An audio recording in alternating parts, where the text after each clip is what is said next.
Hello बच्चों, तो कैसे हैं आप लोग? एकदम बढ़िया। मैं मनीष राज, आपका एमआर सर। ऑल्टरनेटिंग करंट के फर्स्ट लेक्चर में मैंने आपको ऑल्टरनेटिंग करंट के बेसिक कंसेप्ट समझाया था, डीसी के एडवांटेज और डिसएडवांटेज के बारे में बताया था। डीसी का डिसएडवांटेज ज्यादा है साहब, इसलिए हम एसी को प्रेफर करते हैं डीसी के कंपेयर में। मैंने आपको एसी और डीसी में डिफरेंस समझाया था इक्वेशन के कंसेप्ट से, और ग्राफिकल बेसिस पे भी मैंने आपको डिफरेंस समझाया था। मैंने ऑल्टरनेटिंग करंट के इक्वेशन पढ़ाया था सिनुसॉइडल वेरिएशन। उस सिनुसॉइडल वेरिएशन के कुछ क्वेश्चन करेंगे आज के लेक्चर में। ऑल्टरनेटिंग करंट के सेकंड लेक्चर में हम लोग स्टार्ट करते हैं बेसिक ऑल्टरनेटिंग करंट के इक्वेशन बेस्ड क्वेश्चन से। आइए साहब, पहला सवाल देखते हैं। क्वेश्चन देखिएगा, इफ करंट, अब आप करंट का इक्वेशन देख के बता सकते हैं एसी है या डीसी है, लिखने की जरूरत नहीं है। Current I is equal to 10 sine 300 pi t plus pi by 4। Then find current at t is equal to 0, मतलब initial current, and at t is equal to 1/1200 second.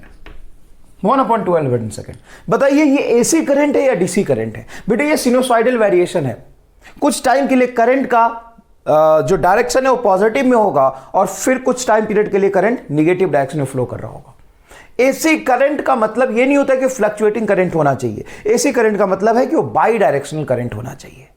ठीक है बेटा। और स्टैंडर्ड इक्वेशन आपको याद होगा, मैंने एसी करंट का, सिनुसॉइडल करंट का बताया था, I not sine omega T plus five. कभी कभी आपसे ना साफ फ्रीक्वेंसी पूछ लेता है करंट का इक्वेशन देके। इंडिया में कितने फ्रीक्वेंसी पे एसी सोर्स सप्लाई होता है? 50 हर्ट्ज। 50 हर्ट्ज पे सप्लाई करते हैं हम लोग। देखो कैसे, ये सिनुसॉइडल इक्वेशन है एसी करंट का, और ये गिवन इस क्वेश्चन में। जब इसको कंपेयर करोगे तो यहां से आप लिख सकते हो ओमेगा के प्लेस पे 300 पाई टी। कंपेयर करो ना बेटा। तो बताओ इनिशियल फेज क्या गिवन है? पाई बाई 4 गिवन है। अगर आपसे इनिशियल फेज पूछे तो पाई बाई 4 होगा। अच्छा, एंगुलर फ्रीक्वेंसी पूछेगा तो एंगुलर फ्रीक्वेंसी देखो, कंपेयर करो। पीक करंट है 10 sine omega T 300 pi T, तो ये कितना हो जाएगा? 300 पाई रेडियन पर सेकेंड। याद रखिएगा ओमेगा का यूनिट। कई बार बच्चे 300 पाई हर्ट्ज लिख देते हैं। हाँ, अच्छा, ओमेगा एक्चुअल में होता है 2 पाई एफ, तो 2 पाई एफ इज इक्वल टू 300 पाई। यहां से आप देखेंगे पाई से पाई कैंसिल होगा, 2 से 300 कैंसिल होगा, तो फ्रीक्वेंसी इज इक्वल टू आ जाएगा 150 हर्ट्ज। इस एसी सोर्स का फ्रीक्वेंसी है 150 हर्ट्ज। तो एक साइकिल में ये 1 सेकेंड में कितनी बार डायरेक्शन चेंज कर रहा होगा? कभी कभी ये भी पूछ लेते हैं, find number of times current changes इस डायरेक्शन इन 1 सेकेंड। 1 सेकेंड में करंट कितनी बार अपनी डायरेक्शन चेंज कर रहा है? 300 times. Current changes its direction. देखो बेटा, फ्रीक्वेंसी का मतलब क्या होता है? नंबर ऑफ ऑसिलेशन पर सेकेंड। फ्रीक्वेंसी 150 हर्ट्ज, तो 1 सेकेंड में 150 टाइम्स ऑसिलेट कर रहा है। और एक ऑसिलेशन में आप करंट कितनी बार डायरेक्शन चेंज करता है? 2 बार। सिंपल एसएचएम के कंसेप्ट से आप भी समझ सकते हैं। तो the current changes its direction 300 times, 300 times in 1 second. सोचो 1 सेकेंड में 300 बार अपनी करंट डायरेक्शन चेंज कर रहा है। समझ में आया कि नहीं है? सर सवाल में तो कुछ और ही पूछा था। बेटा ये बेसिक ज्ञान है, बेसिक ज्ञान ये पता होना चाहिए। अब जो पूछा था वो भी निकाल लेते हैं, काहे घबरा रहे हो? कहीं यही पूछा होता तो पता तो होना चाहिए फ्रीक्वेंसी कैसे निकालते हैं, एंगुलर फ्रीक्वेंसी कैसे निकालते हैं, पीक करंट कैसे निकालते हैं। बताओ पीक करंट क्या है? Peak current 10 ampere. इस करंट सोर्स का पीक करंट क्या है साहब? 10 एम्पियर। क्लियर है ये बात? आगे देखिए, आपको क्या निकालना है? करंट। कब? t इज इक्वल टू 0 पे। तो t इज इक्वल टू 0 पे करंट निकालेंगे तो ये है इंस्टेंटेनियस करंट का वैल्यू, और ये रहा इक्वेशन। यहां पे t is equal to 0 put करें साहब, तो 0 पुट करेंगे तो पूरा टर्म 0 हो जाएगा। यहां क्या बचेगा? साइन पाई बाई 4, तो ये बनेगा 10 साइन पाई बाई 4, और साइन पाई बाई 4 का वैल्यू होता है 1/√2। 45 डिग्री हो गया ना साहब, तो 10/√2। इसको आप कैंसिल करेंगे तो ये 5√2 एम्पियर आ जाएगा। ये रहा साहब, बहुत बढ़िया यार। अच्छा, इस सवाल का दूसरा पार्ट और है कि हमें करंट चाहिए 1 अपॉन किसी टी टाइम पे, और टी की वैल्यू है 1 अपॉन 1200 सेकेंड, तो यहाँ पे टी के जगह पे 1 अपॉन 1200 सेकेंड रखेंगे, तो 10 साइन 300 पाई टी के जगह पे क्या रखेंगे 1 अपॉन 1200 प्लस पाई बाई 4। ध्यान से देखिएगा, 0 0 0 0 कैंसिल होगा, नीचे आ जाएगा 4, पाई बाई 4 बचेगा, यहाँ भी पाई बाई 4 बचेगा, पाई by 4 plus pi by 4 is pi by 2। तो बेटा ये जवाब हो जाएगा 10 sine pi by 2, and sine pi by 2 is 1, मतलब 10 एम्पियर। इसी सवाल को दूसरे लैंग्वेज में वो पूछ सकता था कि find time when current reaches its maximum value, या current becomes its maximum peak value, current attains its peak value। तो peak value क्या है 10 एम्पियर, कब वो अपने peak value को अटेंड करेगा। तो जब ये पूछता कि कब वो अपने peak value को अटेंड करेगा, तो आपको क्या करना था, i को 10 लिखना था, यहाँ पे इसकी peak value लिखना था, ठीक है ना। वे 10 लिखते, 10 से 10 कैंसिल हो जाता, sine something is equal to 1 आता, sine something is equal to 1 तभी है जब ये पाई बाई 2 हो। तो ये पूरी वैल्यू को आप पाई बाई 2 लिखते हैं, फिर यहाँ से टाइम निकालते हैं, वो टाइम आ जाता आपका 1 अपॉन 1200। और आपसे पूछ रहा है 1 अपॉन 1200 पे करंट बताओ, तो यहाँ पे टाइम को 1 अपॉन 1200 रख के करंट निकालेंगे। क्लियर है बात ये? अच्छा साहब, ठीक है। अब आगे देखिए, if I is equal to I naught, simple current का इक्वेशन लिखता हूं omega T, simple, then find. अच्छा, अगर करंट का इक्वेशन में लिखता हूं I is equal to I naught sine omega T, तो टी इज इक्वल टू 0 पे इनिशियल करंट क्या होगा, तो 0 रखोगे तो 0 होगा। अच्छा, अगर कॉस ओमेगा टी लिखता तो इक्वेशन ऐसा भी लिखा हो सकता है, मैं साइन साइन लेके पढ़ा रहा हूं, हो सकता है तुम कॉस कॉस किसी किताब में देखो, तो घबराना नहीं है। मान लो वहाँ पे कॉस लिखा होता तो टी को 0 रखोगे तो कॉस 0 क्या होता है 1, तो वहाँ पे टी इज इक्वल टू 0 पे पीक करंट होता। समझ में आया कि नहीं है? तो देखो, if I is equal to I naught sine omega t, then find time when current bill becomes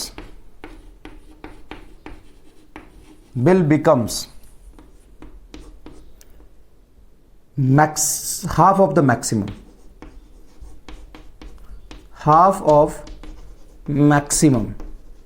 और दूसरा पार्ट ये भी निकाल लेते हैं मैक्सिमम बाई रूट 2, है ना।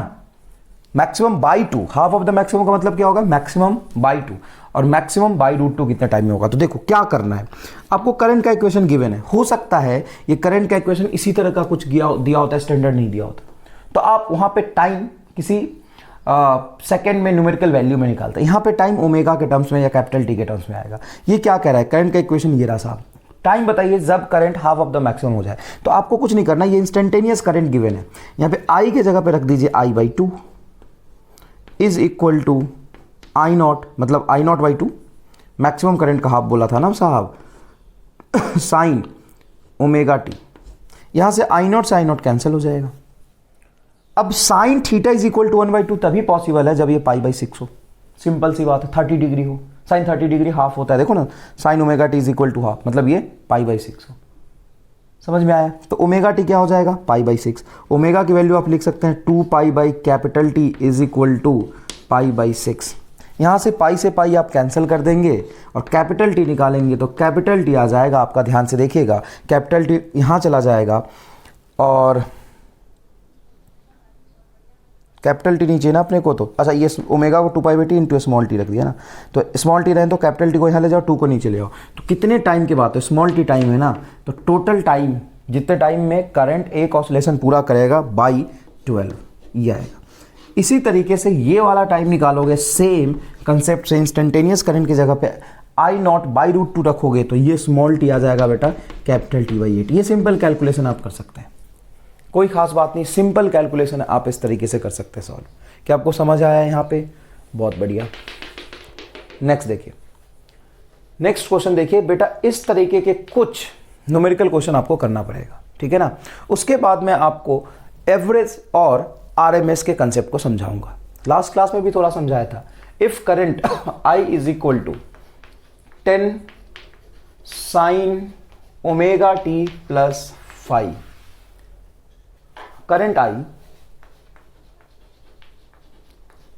I is equal to this, find phi, initial phase, find phi if current at t is equal to 0 is 10 ampere, मतलब t इज इक्वल टू 0 पे करंट 10 एम्पियर है और t इज इक्वल टू 0 पे मान लीजिए current 5 ampere है, half of the current है। तो फेज डिफरेंस बताइए क्या होगा। असल में ध्यान से सोचोगे तो ये सारे सवाल आपने SHM में किया हुआ है और ये सारे सवाल लिंक्ड होते हैं एक दूसरे से। अब तुम्हें ये वाला क्वेश्चन और ये वाला क्वेश्चन डिफरेंट लग रहा होगा, लेकिन बुद्धि लगाओगे दोनों सेम ही लगेगा। देख बताता हूँ, ये कह रहा है कि t इज इक्वल टू 0 पे इनिशियल करंट 10 एम्पियर है, तो इनिशियल फेज की फाई की वैल्यू क्या होगा। तो आप सिंपल करंट का इक्वेशन गिवन और जो कह रहा हो कर दो।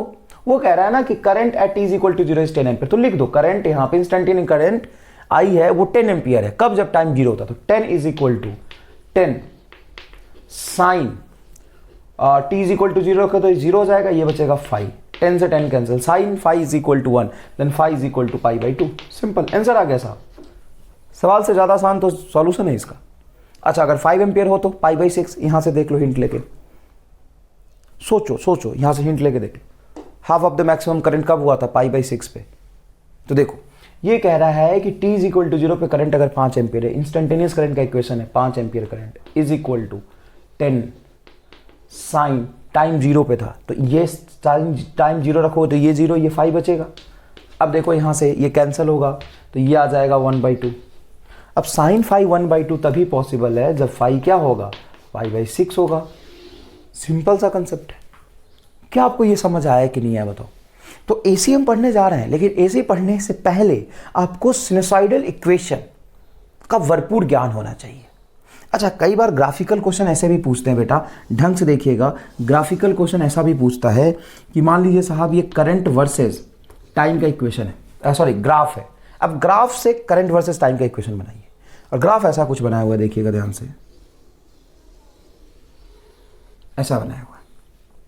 यहाँ पे ये वाला जो वैल्यू है वो है 5 और ये जो वैल्यू है वो है 10। यहाँ पे है कुछ 7 और ये है आपका 11 ये टाइम दिया हुआ है बस दो आपको सेकेंड्स में। फाइंड इक्वेशन ऑफ करंट, जबरदस्त सवाल है। Find equation of current. बताइए करंट का इक्वेशन कैसे लिखेंगे, क्या करेंगे बताइए। बहुत आराम से आप पहले स्टैंडर्ड इक्वेशन लिखेंगे। क्या होता है स्टैंडर्ड इक्वेशन? स्टैंडर्ड इक्वेशन होता है I is equal to I naught peak. Peak तो आपको दिख ही रहा है, यहाँ पे 10 है, मैक्सिमम 10 ही तो है, यहाँ पे 10, तो 10 साइन जो पता चल गया उसको लिख लो ना भाई, 2 pi by capital T into small t plus 5, ये इक्वेशन। अब यहाँ पे दो चीज़ें हमें अननोन है जो पता करना है।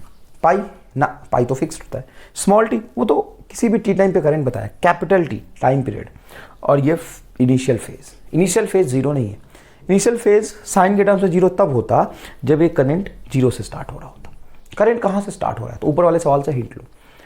मान लो ऐसा इक्वेशन है और करंट 5 एम्पियर है, तो इनिशियल फेज क्या था, पाई बाई 6। यहाँ भी पीक करंट 10 है और ये 5 है, एग्जैक्टली 5 है, तो इनिशियल फेज क्या होगा, पाई बाई 6। ये मैं निकालना सिखाऊंगा आपको, चिंता मत करिए, पहले टाइम पीरियड निकालिए। तो बताओ मान लो यहाँ से 0 करंट था, पीक पे गया, फिर पीक से 0 पे आया, फिर 0 से निगेटिव पीक के पे गया, फिर 0 पे आया। क्लियर है? तो 0 से पीक तक जाने में कितना टाइम लगता है? अगर कंप्लीट साइकिल का टाइम पीरियड है t, तो t/4 लगता है। यहाँ से यहाँ तक t/4। देखो यहाँ से अगर चल रहा होता ना तो पीक तक जाने में t/4 लगता है, पीक से 0 तक आने में t/4, फिर 0 से निगेटिव पीक t/4, फिर निगेटिव पीक से 0 तक t/4, मतलब यहाँ से यहाँ तक t/4 टाइम लगा है। और आप देख पा रहे होंगे कि ये t/4 टाइम एग्जैक्टली यहाँ से यहाँ तक है 4 सेकेंड।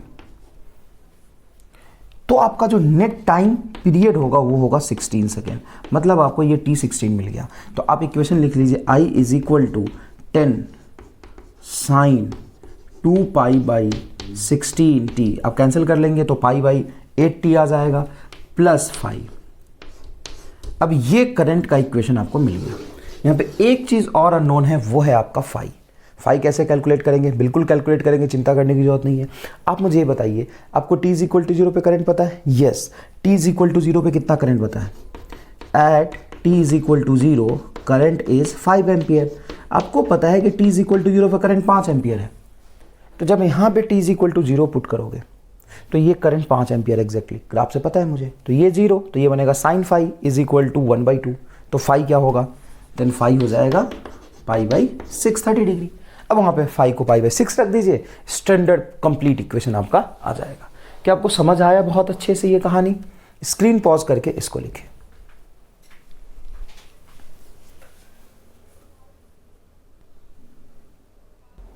नेक्स्ट देखिए, सिनुसॉइडल वेरिएशन को ग्राफिकली समझते हैं थोड़ा सा।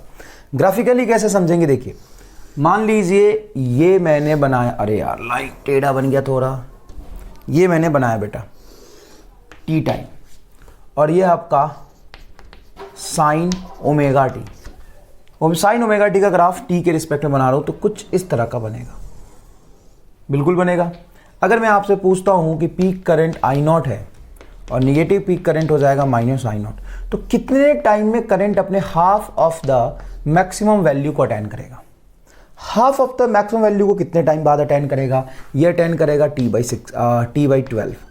अच्छा, T/8 टाइम के बाद इसका वैल्यू हो जाएगा I0/√2। T/8 टाइम के बाद इसका वैल्यू हो जाएगा, करंट का वैल्यू हो जाएगा T/√2। तो ये थोड़ा बेसिक बात आपको पता होना चाहिए। एग्जैक्टली T/4 के बाद अपने पीक करंट को अटेंड करेगा। लेकिन ये सारी कहानी तब जब साइन से शुरू हो रहा है। कौन से शुरू होता? तो मैक्सिमा से पहले शुरू होता। मैं बना के दिखाता हूँ। यहाँ पे बताओ टाइम क्या होगा, T/2। यहाँ पे टाइम बताओ क्या होगा, 3T/4। और यहाँ पे टाइम क्या हो जाएगा, T।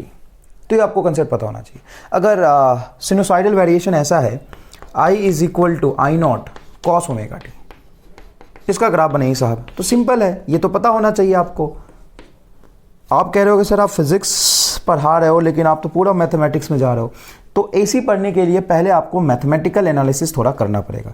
बताइए T इज इक्वल टू 0 पे करंट क्या है, मैक्सिमम, कितने देर बाद 0 हो जाएगा, T/4 टाइम्स के बाद। क्लियर है? अब यहाँ पे फेज डिफरेंस और पाथ डिफरेंस में रिलेशन समझिए। मान लीजिए यहां पे किसी T इज इक्वल टू 0 पे करंट 0 है, ठीक है ना, यहां तक पार्टिकल चल के आया, तो कितना एंगल चला, कितने एंगल के बाद ये वैल्यू फिर से 0 हो जाएगा, 2π। और वेवलेंथ कितना हो गया, तो एक साइकिल का जो लेंथ होता है उसको कहते हैं वेवलेंथ। तो देखो लैम्डा वेवलेंथ में कितना एंगल ट्रेवल करता है, 2π। इस रिलेशन में कोई खास बात नहीं है। तो 1 यूनिट लेंथ में कितना एंगल ट्रेवल करेगा, तो 2π/λ। कितना फेस ट्रेवल कर लेगा, 2π/λ। अब मान लो आपसे बोलेगा कि किसी T टाइम पे करंट यहां था, मतलब किसी समय, किसी इंस्टेंट पे करंट ये रहा और किसी इंस्टेंट पे करंट ये रहा, ठीक है ना। तो इन दोनों करंट की वैल्यू के बीच में पाथ डिफरेंस है ΔΦ। तो बताइए फेज डिफरेंस क्या होगा, तो ध्यान से सुनना, ध्यान से सुनना। लेम्डा, ये चीजें आपने फिर से, मैं कह रहा हूं SHM और वेब में पूरा पढ़ा हुआ, लेकिन फिर भी यहां मैं समझा देता हूं क्योंकि टाइम लैग, पाथ डिफरेंस दे के आपसे फेज डिफरेंस पूछ लेंगे। तो ध्यान से सुनना, लेम्डा पाथ डिफरेंस में यहां से और यहां का पाथ डिफरेंस हो गया लेम्डा। एक साइकिल में ऑब्जेक्ट जितना ऑब्जेक्ट या करंट की वैल्यू जितना आगे ट्रेवल कर जाती है, यहां पे तो करंट आगे ट्रेवल नहीं करेगा, लेकिन ये कंसेप्चुअल चीज है, बस हाइपोथेटिकली इमेजिन कर रही है आप। समझ में आया कि नहीं है? तो एक साइकिल का लेंथ होता है लेम्डा और एक साइकिल में एंगल ट्रेवल होता है, फेज ट्रेवल होता है 2π। तो लेम्डा लेंथ में फेज 2π, तो यूनिट लेंथ में फेज कितना होगा, 2π/λ। तो किसी Δx लेंथ में फेज कितना होगा, तो यहां पे देखो किसी Δx लेंथ में, तो 2π/λ पर यूनिट लेंथ है, तो Δx में जो फेज होगा वो हो जाएगा तुम्हारा ΔΦ। तो Δx पाथ डिफरेंस में जो फेज डिफरेंस आएगा उसको इस तरीके से निकालेंगे। What is Δx? Phase difference, sorry path difference, path difference. ये मैं करंट की बात नहीं कर रहा हूं, मैं सिनुसॉइडल वेरिएशन की बात कर रहा हूं बस। और ये क्या हो जाएगा साहब, फेज डिफरेंस, फेज डिफरेंस। इसी तरीके से टाइम लैग के कंसेप्ट से भी पूछ लेते हैं। देखो यहां से यहां तक आने में कितना टाइम लगता है, T। तो T टाइम में कितना फेज चल लेता है, 2π। इक्वल नहीं, फेज T टाइम में 2π फेज चलेगा। तो एक यूनिट टाइम में कितना फेज चलेगा, एक यूनिट टाइम में टोटल फेज ट्रेवल हो जाएगा 2π/T, है ना। तो यहां से ΔT टाइम में कितना फेज होगा, तो phase ΔΦ is equal to 2π/T into ΔT। और तुम डायमेंशनली भी इसको याद रख सकते हो, 2π मतलब एंगल, फेज, और देखो यहाँ पे देखो delta x path length, lambda भी पाथ लेंथ, पाथ लेंथ से पाथ लेंथ कैंसिल होगा, एंगल एंगल। यहाँ पे देखो delta T capital T time 2 pi phase difference. समझ में आया कि नहीं आया? तो कई बार आपको टाइम लैग गिवन होता है और पूछता है इस टाइम लैग में कितना फेज डिफरेंस डेवलप होगा, तो यहाँ पे टाइम लैग पुट करेंगे डेल्टा टी, आपको टोटल टाइम पीरियड पता होगा, यहाँ से फेज डिफरेंस आ जाएगा। कोई दिक्कत है तो बताइए आराम से सोच के, कोई खास बात नहीं, बहुत आसान है। तो यहाँ पे मैंने बेसिक इक्वेशन पे बेस्ड आपको क्वेश्चन कराए हैं ताकि उस इक्वेशन से आप थोड़ा सा फैमिलियर हो जाए, सिनुसॉइडल इक्वेशन से, ठीक है। और यहाँ पे ये क्वेश्चंस कराने बहुत ज़रूरी नहीं थे क्योंकि आपने एसएचएम वेब में पढ़ा, लेकिन फिर भी थोड़ा रिवाइज हो जाए इसलिए ज़रूरी था, ठीक है। अब आगे देखिए एवरेज और आरएमएस, रूट मीन स्क्वायर के कंसेप्ट को समझिए। देखिए मैं एक बहुत छोटा सा सवाल लिखता हूँ, if current is equal to -2 ampere, -1 ampere, constant current है सारे, 0 एम्पियर +2 एम्पियर एंड +4 एम्पियर, इतना करंट फ्लो करा है किसी टीटी टाइम में। कितने करंट फ्लो करे हैं? 5, -2, -1, 0, +2, +4 एम्पियर। एवरेज करंट बताओ। तो बेसिकली एवरेज आप 11th क्लास से क्या 8th 9th क्लास में ही पढ़ते हैं। और एवरेज क्या होता है? Sum of all the terms divided by number of terms. लेकिन वो तब वैलिड होता है जब ये चीज़ें कांस्टेंट करंट है, टाइम पे डिपेंडेंट नहीं है। पहले करंट कितना फ्लो किया? -2, फिर -1 प्लस, फिर 0, फिर 2, फिर 4। कितने करंट ऐसे हैं? 5, 1 2 3 4 5 बटा 5। तो कितने हो जाएगा? तो 4 और 2 बताइए क्या हो गया? 4 और 2 हो गया आपका 6 -3, यही तो है। 4 और 2 6 -3, तो 6 -3 हो जाएगा आपका 6/5 एम्पियर। कोई बुराई नहीं, 6/5 ampere is the correct answer. ये एवरेज निकाला। अच्छा सर आरएमएस क्या होता है? तो यहीं पे देखिएगा बड़े प्यार से, आरएमएस मैं आपको समझाता हूँ। आरएमएस को उल्टा पढ़ने बोला था मैंने, स्क्वायर पहले पढ़ो। तो स्क्वायर का मीन तो ऐसे निकालते हैं, सारे टर्म को जोड़ देते हैं भाई, नंबर ऑफ टर्म से डिवाइड कर देते हैं। जिस फिजिकल क्वांटिटी का एवरेज निकालना हो, मीन निकालना हो, उसी टर्म को ऐड करते हैं। तो देखो यहाँ पे क्या दिया हुआ है? -2।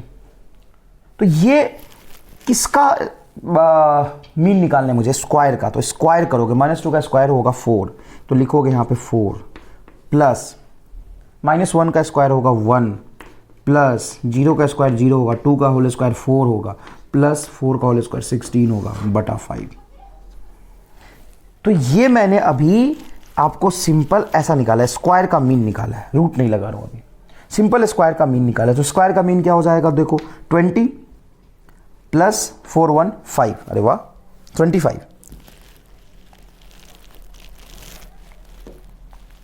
बिल्कुल 25/5 क्या होगा? 5। तो ये मैंने बस एमएस निकाला है, स्क्वायर का मीन निकाला है। और स्क्वायर का मीन निकाल के उसको रूट लगा दो तो आरएमएस हो जाएगा। तो हमेशा पहले रूट मत निकाला करो, तुम ऐसे निकाला करो, स्क्वायर का मीन निकालो। ये क्या है?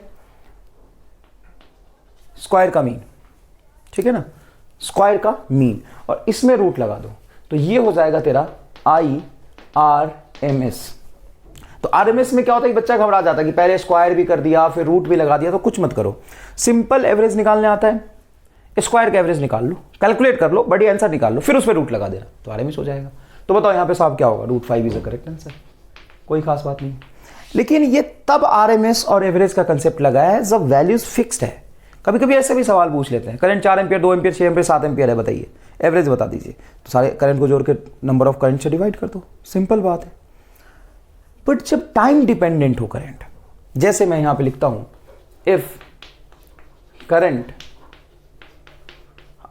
I is equal to 3t², current I is equal to 3t², then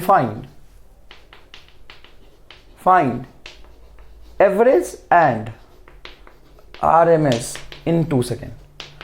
अब मुझे ये बताओ कि ये जो एवरेज और आरएमएस निकालना है, ये एसी करंट है या डीसी करंट है? आराम से सुनिएगा। तो टाइम को अगर 0 से लेके वैरी करते हैं, टाइम निगेटिव होता भी नहीं प्रैक्टिकली, 0 से शुरू करते हैं, तो जैसे जैसे टाइम को बढ़ाते जाएंगे करंट की वैल्यू बढ़ती जाएगी, मैग्नीट्यूड बढ़ता जाएगा, डायरेक्शन कहाँ चेंज हो रहा है।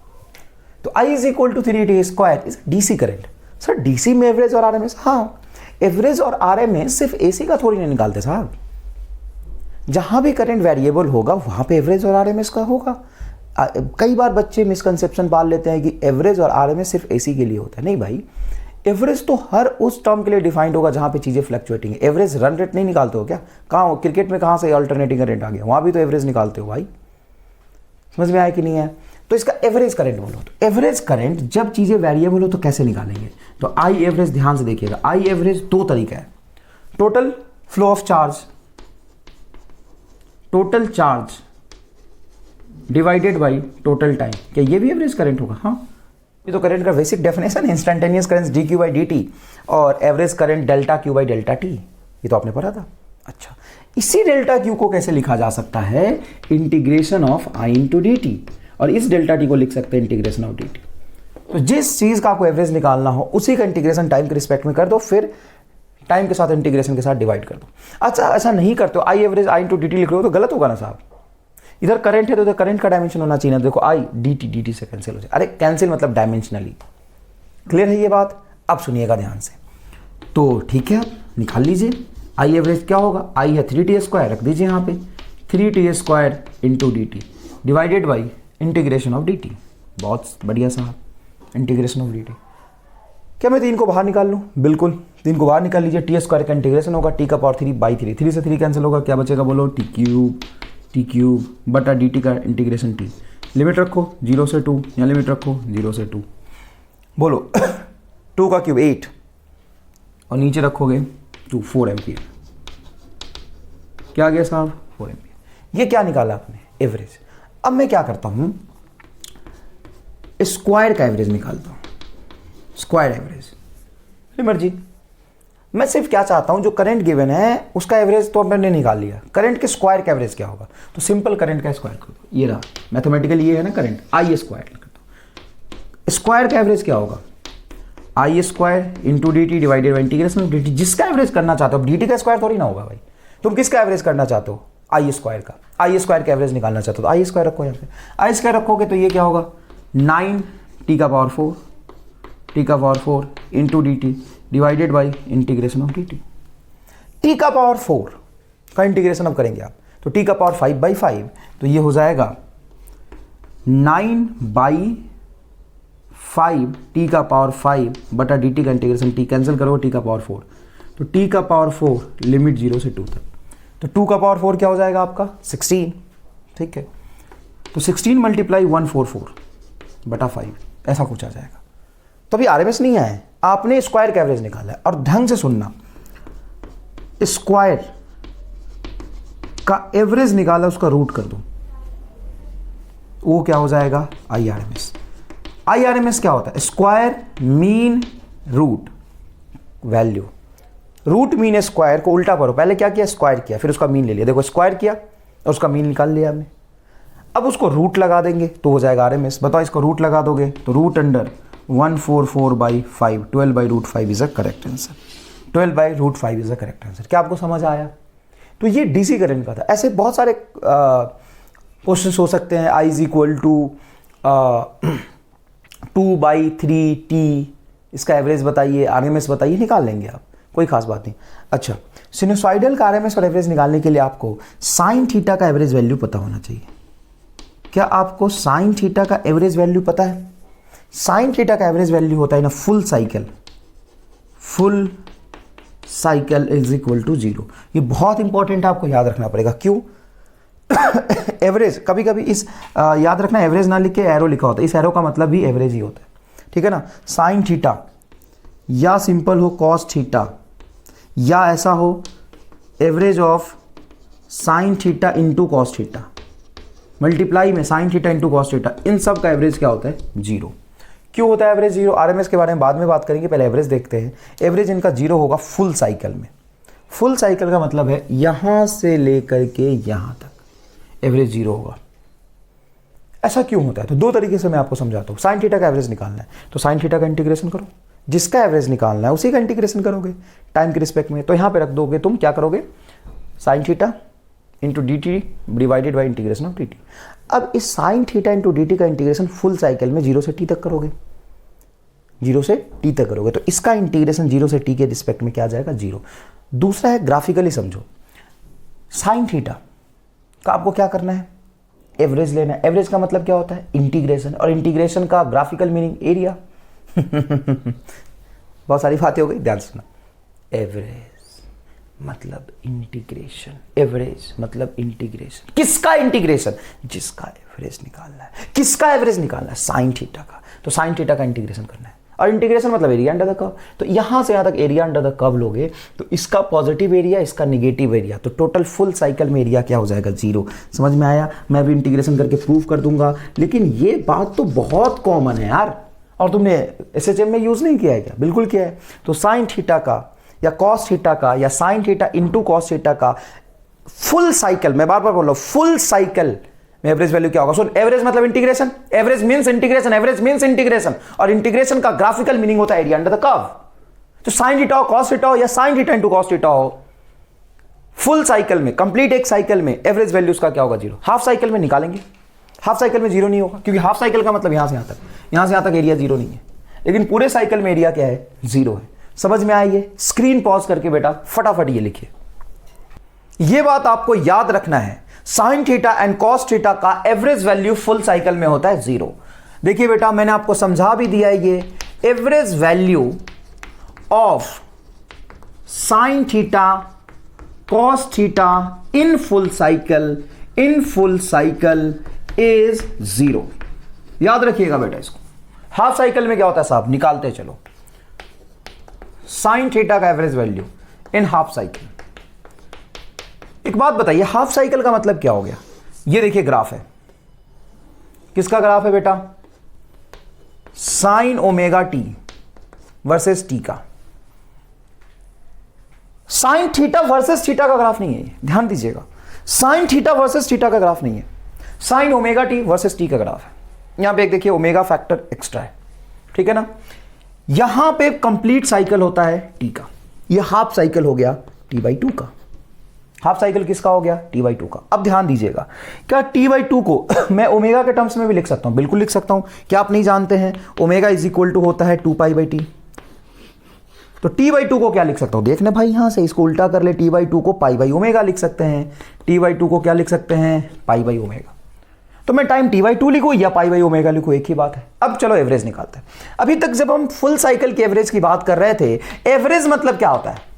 इंटीग्रेशन। किसका? जिसका एवरेज निकालना है उसका इंटीग्रेशन कर दीजिए। तो यहां पे किसका एवरेज निकालना है? साइन थीटा का। तो साइन थीटा का इंटीग्रेशन करिए साहब। अरे वही साइन थीटा मतलब थीटा के जगह पे ओमेगा टी है, अरे यार, into D T divided by integration of D T, ऐसे एवरेज कर देना आपको। अब ये जो हमने इंटीग्रेशन किया, इंटीग्रेशन का ग्राफिकल मीनिंग होता है एरिया अंडर द कर्व।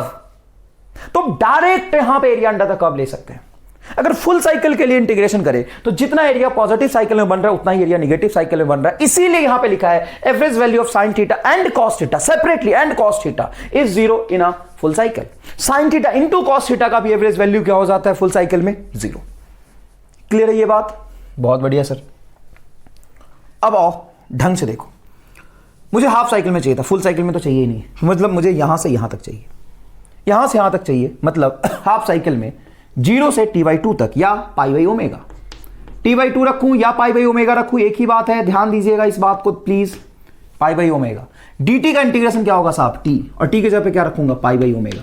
तो सिंपल ये होगा πω ऊपर, और साइन ओमेगा टी का इंटीग्रेशन क्या होगा? Minus cos. याद रखिए साइन का integration minus cos omega T. Limit कहां से कहां तक रखना है? 0 से π/ω तक डिवाइडेड बाई ओमेगा। ये ओमेगा कहां से आया? तो कॉस साइन ओमेगा टी का इंटीग्रेशन अगर ओमेगा टी के रिस्पेक्ट में करता तो कॉस ओमेगा टी होता, लेकिन साइन ओमेगा टी का इंटीग्रेशन टी के रिस्पेक्ट में कर रहा हूं, तो साइन ओमेगा टी का इंटीग्रेशन जब टी के रिस्पेक्ट में करूंगा तो होगा माइनस कॉस ओमेगा टी, और जो टी का मल्टीप्लायर उससे डिवाइड करूंगा, ये ओमेगा से ओमेगा साहब कैंसिल। तो टर्म क्या बचेगा यहां पे? टर्म बचेगा 1/π। माइनस भी है सर, ठीक है, माइनस बाहर रखिए, upper limit minus lower limit, और माइनस बाहर है।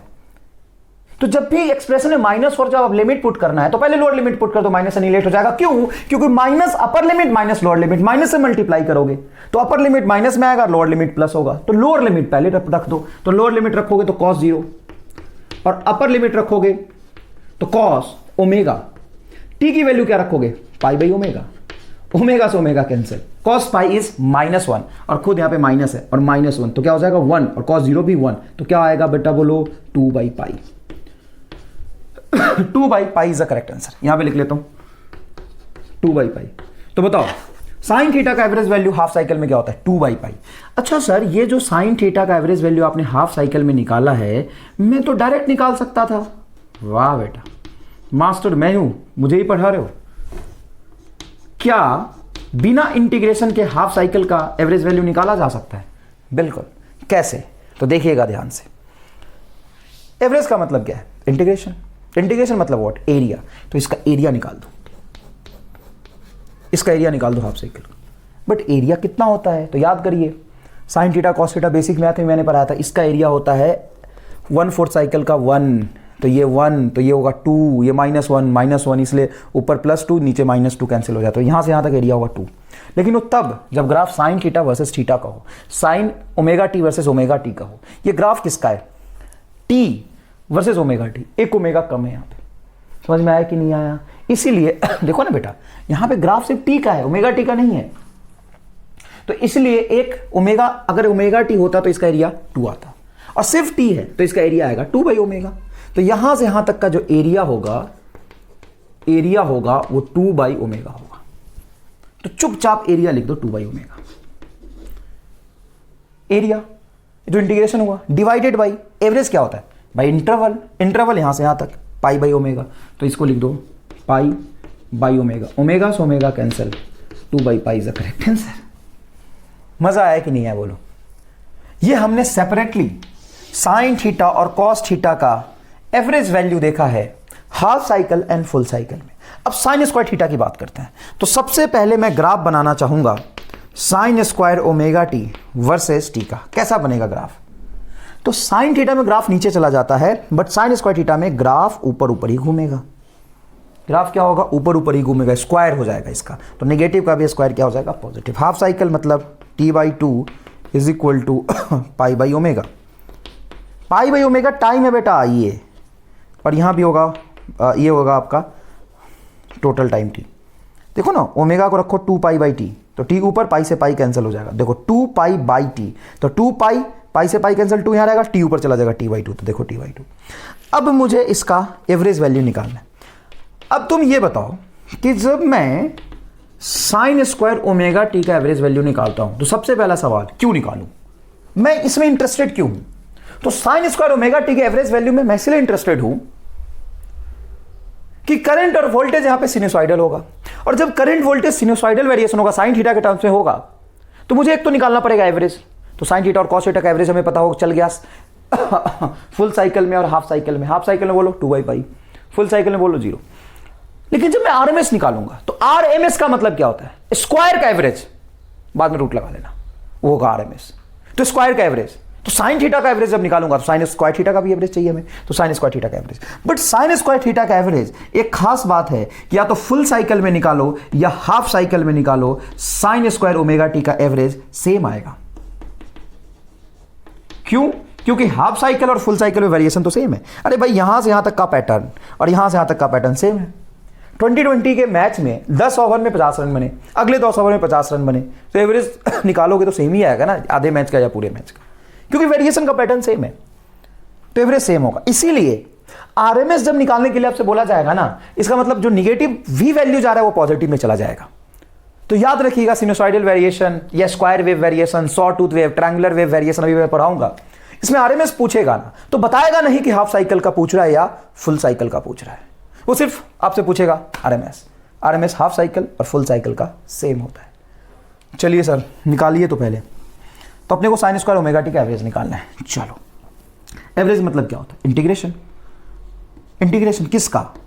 साइन स्क्वायर ओमेगा टी का, integration of D T divided by integration of D T. कहां से कहां तक? हाफ साइकिल तक। क्यों अपने फूल के चक्कर में पड़े? पाई बाई ओमेगा तक।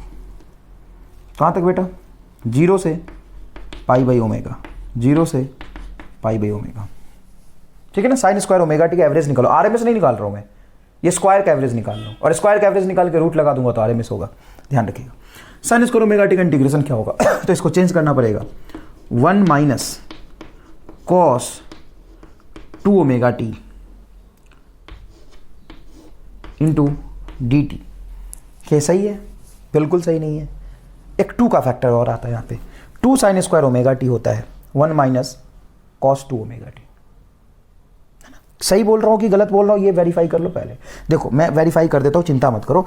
तुम ये जानते हो क्या, cos 2 थीटा होता है cos square theta minus sign square theta.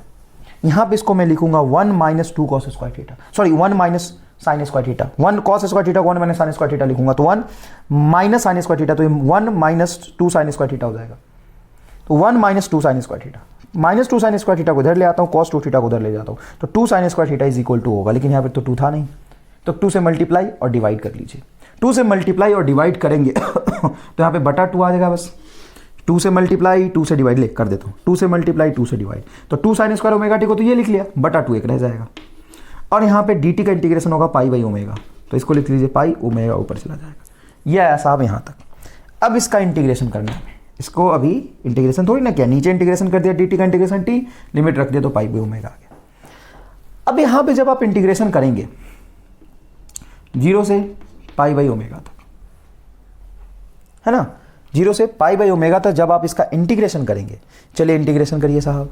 अब ढंग से इंटीग्रेशन करेंगे, अच्छे से इंटीग्रेशन करेंगे, ध्यान से सुनिएगा। ये cos 2 ओमेगा टी है, cos 2 ओमेगा टी का हाफ साइकिल में जब आप इंटीग्रेशन करेंगे, कहाँ करेंगे इंटीग्रेशन बताइए बेटा, हाफ साइकिल में, 0 से पाई बाई ओमेगा तक। 0 से पाई बाई ओमेगा तक हाफ साइकिल में इंटीग्रेशन 0 हो जाएगा। आपको याद नहीं है तो यहाँ पे देख लीजिए, मैं ग्राफ बना के बता देता हूँ। cos का ग्राफ ऐसा बनता है,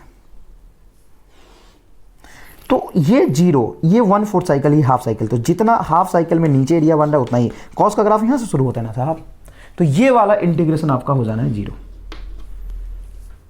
बिल्कुल। अब यहाँ पे 1 इंटू डी टी का इंटीग्रेशन, तो यहाँ पे क्या बचेगा t, यहाँ पे क्या बचेगा बोलो, t बचेगा। और यहाँ पे बच रहा है तुम्हारा t, यहाँ पे t, और t की वैल्यू क्या है, पाई बाई ओमेगा, तो रख दो, ढंग से देखना ओमेगा बटा 2 पाई, ये पे t आएगा, t की वैल्यू क्या रखूंगा, पाई बाई ओमेगा। अरे यार पाई से पाई कैंसिल, ओमेगा से ओमेगा कैंसिल, हाफ। यस, याद रखना ये बात। cos स्क्वायर ओमेगा टी की बात हो, बिल्कुल cos स्क्वायर ओमेगा टी की बात हो, या साइन स्क्वायर ओमेगा टी की बात हो, इसका जो एवरेज वैल्यू होता है हाफ साइकिल या फुल साइकिल, वो हमेशा क्या होगा, हाफ के बराबर, हमेशा हाफ के बराबर होगा। ऐसा क्यों हो रहा है, ध्यान से देखो। साइन स्क्वायर ओमेगा टी रखोगे तो होगा 1 माइनस cos 2 ओमेगा टी, और या आप cos स्क्वायर ओमेगा टी का इंटीग्रेशन करो तो cos स्क्वायर ओमेगा टी को लिखोगे 1 प्लस cos 2 ओमेगा टी, तो हाफ या फुल में इसकी वैल्यू क्या हो जाएगी, 0। हाफ रखो या फुल रखो, इसकी वैल्यू हमेशा क्या हो जाएगी, 0 से हाफ साइकिल या 0 से फुल साइकिल, ये हो जाएगा 0। तो बचेगा क्या, हाफ बच रहा है। तो याद रखिए cos स्क्वायर ओमेगा टी और साइन स्क्वायर ओमेगा टी का जो एवरेज वैल्यू होता है ये होता है 0।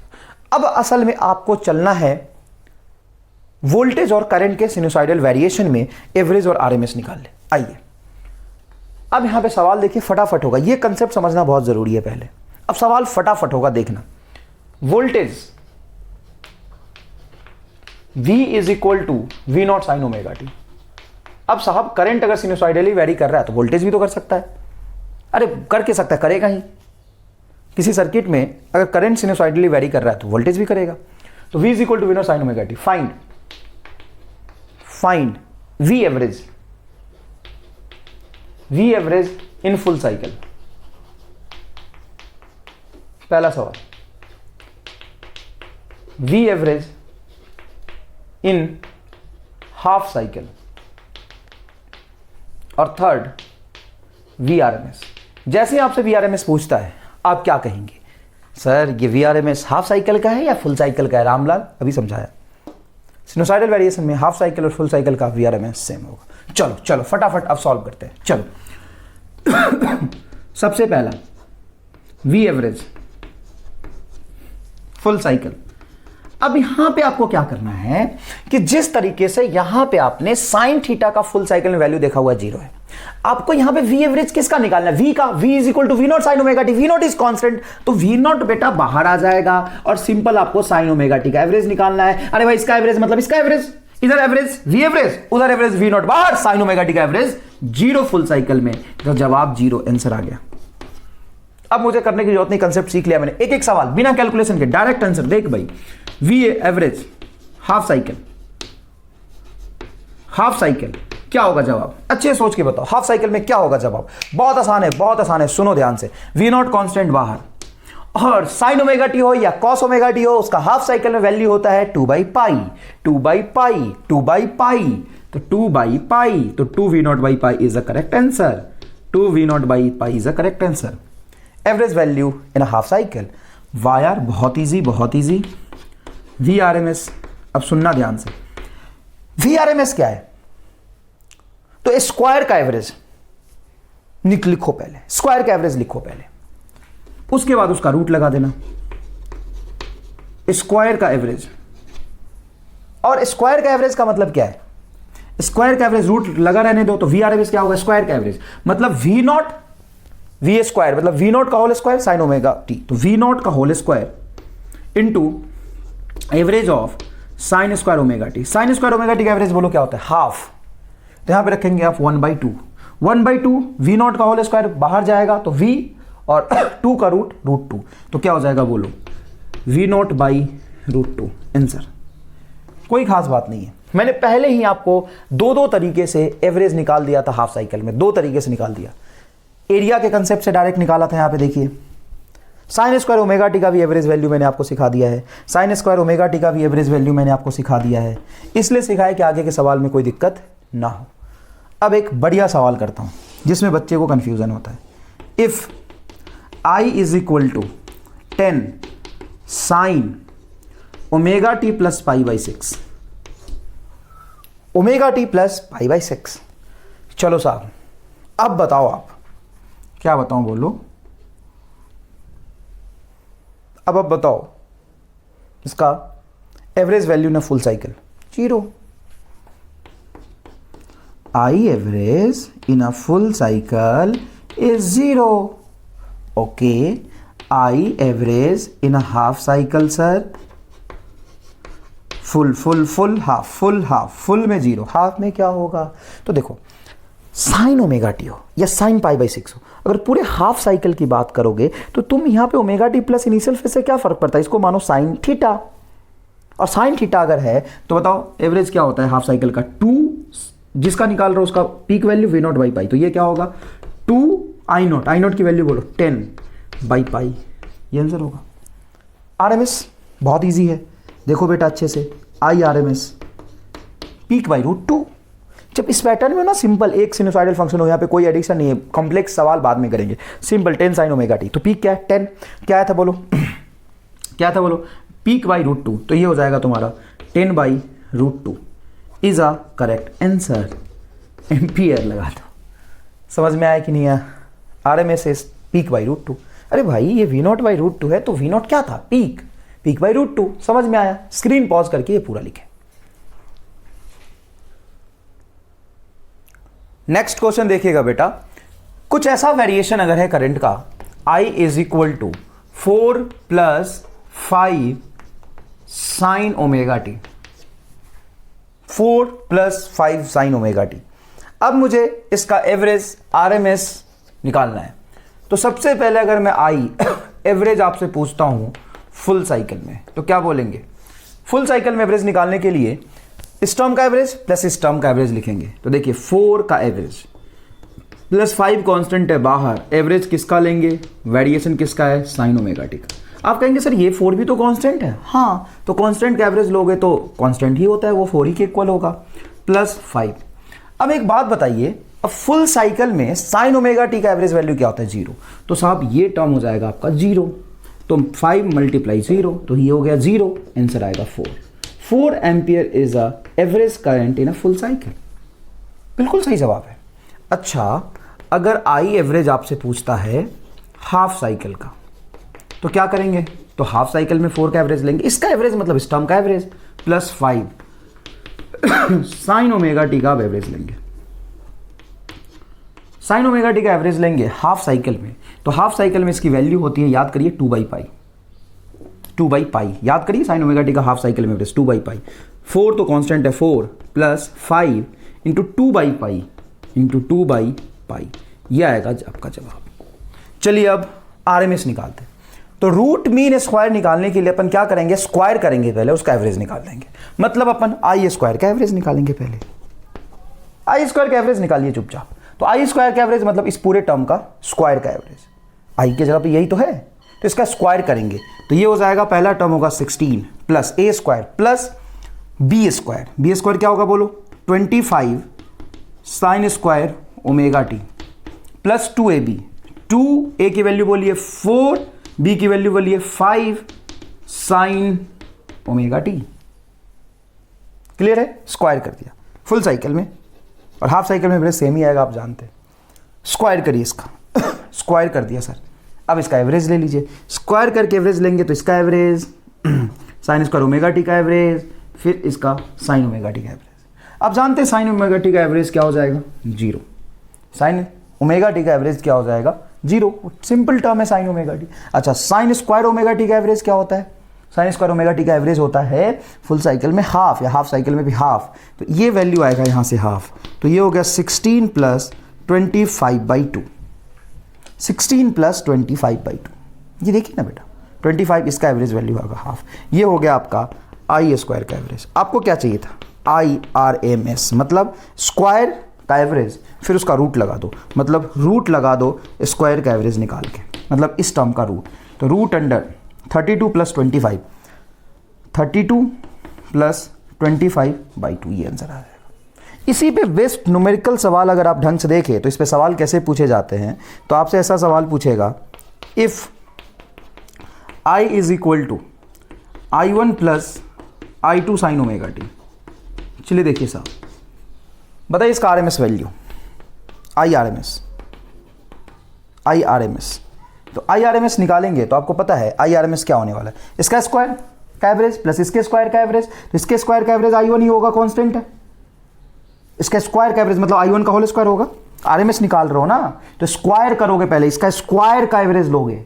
अरे यार यहाँ पे किया है ना स्क्वायर, इसका 4 का होल स्क्वायर 16 का एवरेज, तो I1 का होल स्क्वायर का एवरेज I1 का स्क्वायर प्लस I2 का स्क्वायर बाई 2, I2 का square sine square omega T का average 2 into sine omega T का एवरेज क्या हो जाएगा 0। तो ये आएगा टर्म, और ये स्क्वायर किया मैंने, उसका एवरेज लिया मैंने, फिर रूट लगाऊंगा तभी तो RMS होगा। तो ये आएगा आपका आंसर, ये आएगा आंसर। तो डायरेक्ट ये वाला टर्म का आपको RMS याद है तो तुरंत से आप आंसर लिख सकते हैं। देखिए यहाँ पे कंपेयर करिए सवाल को, 4 प्लस 5 साइन ओमेगा टी। देखो I1 की जगह पे 4, I2 की जगह पे 5, तो I1 का होल स्क्वायर प्लस I2 का होल स्क्वायर बाई 2, साइन लगा है या कॉस लगा है तो I2 का होल स्क्वायर बाई 2, कांस्टेंट है इसलिए I1 का होल स्क्वायर है। तो बोलो 16 का होल स्क्वायर प्लस 5, 25 का होल स्क्वायर बाई 2। देखो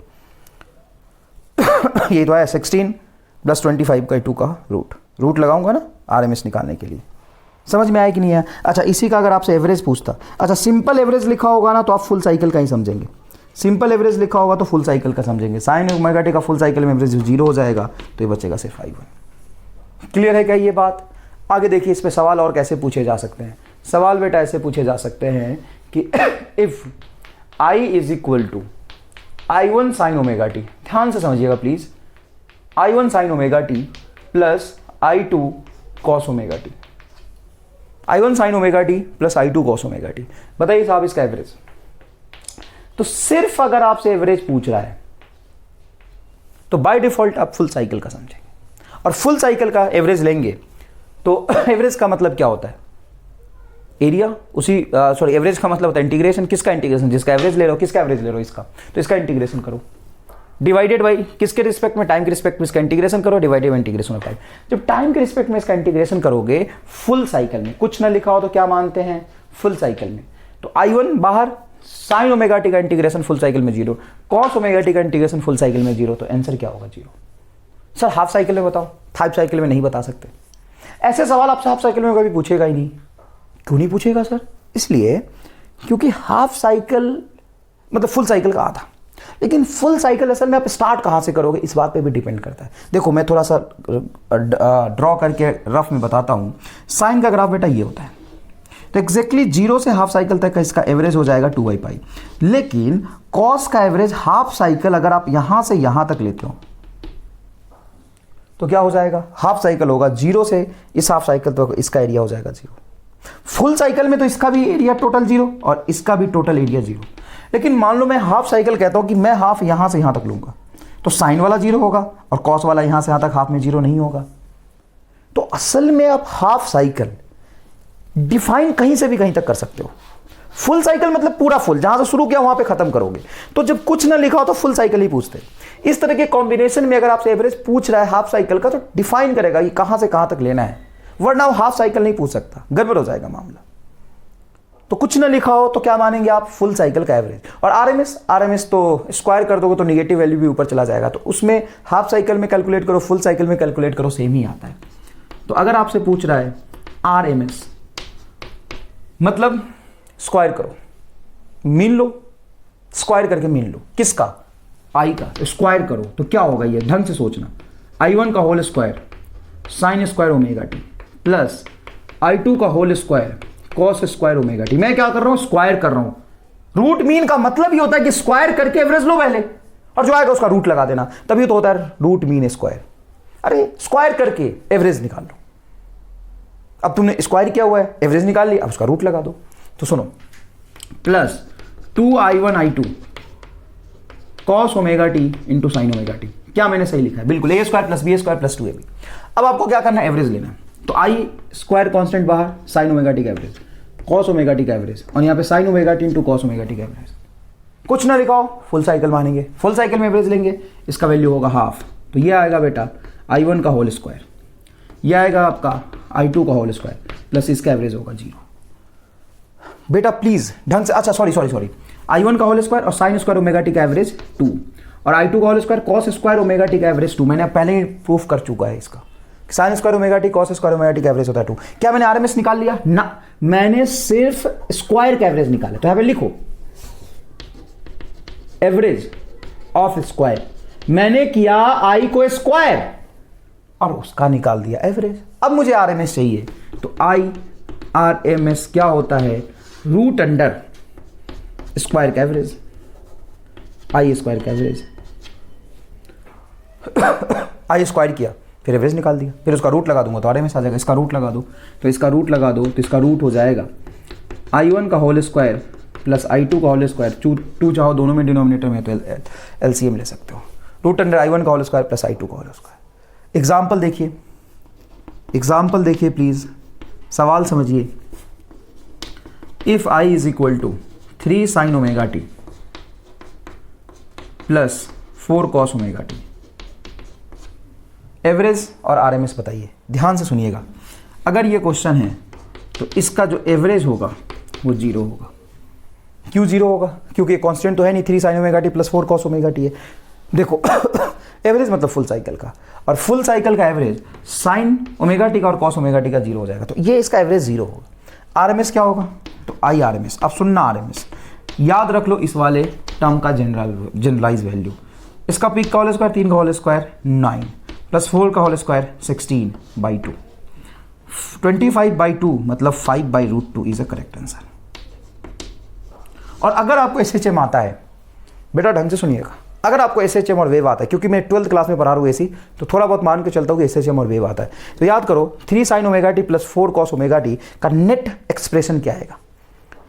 तो इसका जो नेट एक्सप्रेशन आएगा, सुनिएगा प्लीज, इसका जो नेट एक्सप्रेशन आएगा वो आएगा I is equal to 5 sine omega T 3 3 3 4 4 53 degree plus 53 degree. ये मैं नहीं बताऊंगा, ये पता होना चाहिए। आपने मैथ में भी पढ़ा होगा और आपने एसएचएम और वेव में पढ़ा होगा, या मैं अभी पढ़ाऊंगा तो नेक्स्ट क्लास में मैं ये फेजर डायग्राम से जोड़ना सिखाऊंगा। जनरल ट्रिग्नोमेट्री से नहीं, फेजर डायग्राम से मैं जोड़ना सिखा दूंगा, चाहे कोई भी 2 ट्रिग्नोमेट्रिक एक्सप्रेशन डायरेक्ट ऐड करना सिखा दूंगा, ठीक है ना। ये देखो, अगर तुम इसके कॉम्बिनेशन से नेट ये लिख पा रहे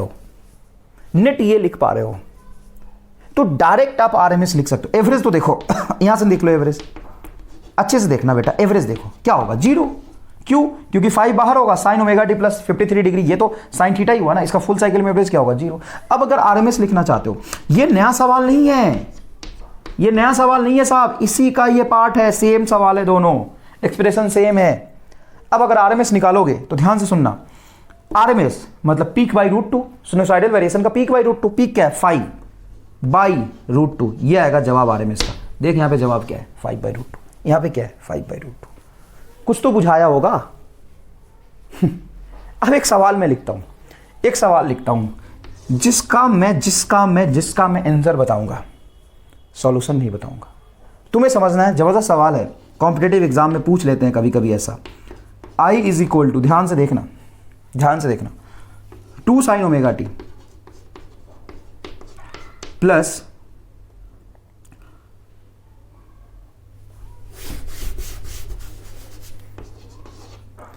I is equal to 2 sin omega T plus 2 cos omega T plus pi by 6, cos omega T plus pi by 6, ये एक्सप्रेशन है।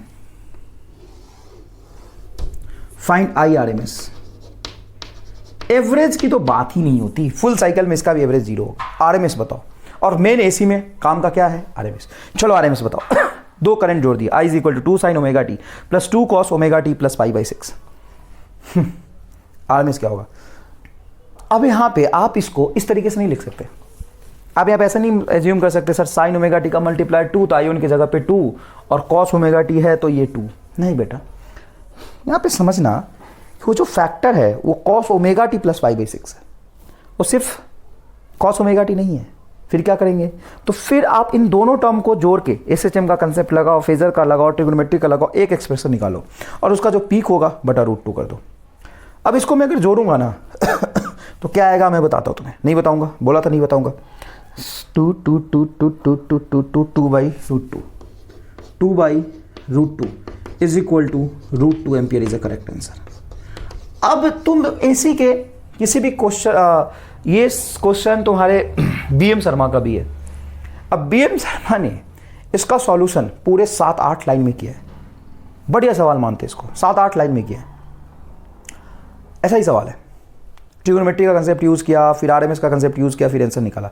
मैंने अभी सॉल्व किया, मैं पहले से सॉल्व करके नहीं आऊँ, अभी अभी सॉल्व किया, ये आंसर लिख दिया। कैसे लिख दिया? तो ट्रिग्नोमेट्री के एक्सप्रेशन से जो हम सॉल्व करते हैं ट्रिग्नोमेट्री के कुछ मैथमेटिकल इक्वेशंस को, उसको फेजर डायग्राम से बहुत आसानी से सॉल्व किया जा सकता है। मैंने फेजर डायग्राम से किया है। ये जो करंट है ना, ये स्केलर है, लेकिन AC करंट का बिहेवियर वेक्टर जैसा होता है। AC करंट का बिहेवियर वेक्टर जैसा होता है। जैसे देखो, मान लो तुमने यहीं पे एक एक्सप्रेशन लिखा था 3 sin ओमेगा टी, मान लो ये करंट है I1 और 4 cos ओमेगा टी, ये करंट है आपका I2। अगर सिंपल ऐसा होता 3 sin ओमेगा टी और 4 cos ओमेगा टी की जगह पे 3 और 4, तो नेट करंट क्या होता? ऐसे आता 3 और ऐसे जाता 4, तो नेट करंट क्या होता? 4 और 3 7। लेकिन 3 sin ओमेगा टी और 4 cos ओमेगा टी एक साथ जाएगा, तो उसका नेट करंट 4 + 3 5 नहीं होगा, 7 नहीं होगा, 4 + 3 5 होगा। देखो 5 sin omega T plus cos 53, इसी का एक्सप्रेशन लिखा है मैंने यहाँ। ध्यान से समझना मैं क्या कह रहा हूँ। किसी बात में अगर करंट तुम थ्रो करते हो, भेजते हो, सेंड करते हो 3 और उसी डायरेक्शन में भेजते हो 4, तो 3 + 4 क्या होगा? 7, DC करंट अगर है तो। लेकिन अगर AC तुम भेजते हो 3 sin ओमेगा टी और फिर AC एक और भेजते हो 4 cos ओमेगा टी, उसका नेट सम 4 + 3 7 नहीं होगा, उसका नेट सम ये होगा 5 sin ओमेगा टी प्लस 3। तो मैं यहाँ तक पहुंचूंगा। अभी फेजर डायग्राम से इस तरह के एक्सप्रेशन को ऐड करना सिखाऊंगा एकदम आसानी से, बिना सिंगल लाइन कैलकुलेशन के। मजा आ जाएगा। लेकिन अभी तक के लिए आप RMS और एवरेज तक ही रहे। अब थोड़ा सा ग्राफिकल क्वेश्चन में RMS और एवरेज कैसे निकालते हैं वो पढ़ाऊंगा।